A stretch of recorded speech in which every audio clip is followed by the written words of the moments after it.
నాట్యానికి సహాయ సహకార్యం అందించినది శ్రీమతి దుర్గ గారు. కూచిపూడి చిరువు వాళ్ళ సవడి విన్నారు కదా.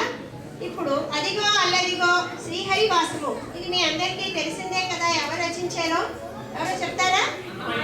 తాళపాక అన్నమాచారుడు. అన్నమయ్య అంటే సరిపోదండి, తాళపాక అన్నమాచారుడు. అప్పుడే కరెక్ట్ ఆన్సర్. అస్తమాటికి స్పీడ్స్ ఇచ్చేస్తాం అనుకోకండి, కరెక్ట్గా చెప్తేనే ఇస్తాం పూర్తిగా. ఈ కీర్తనను మీ వీణుల విందుగా వినిపించడానికి చిన్నారి శ్రీయ ఇప్పుడు రాబోతుంది.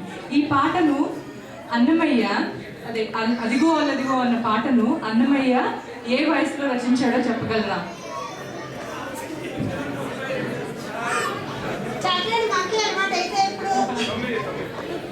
8 ఏళ్ల వయసులో రచించాడండి.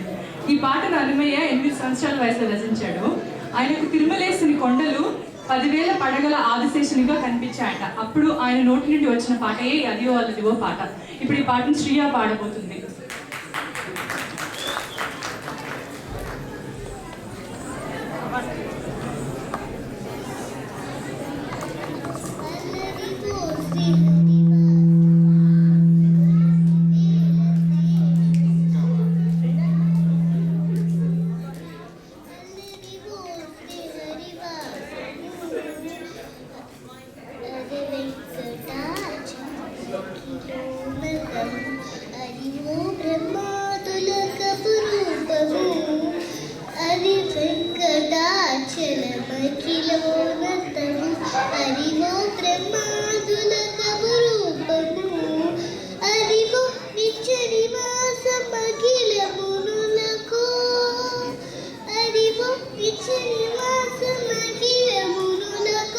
అదే చూడు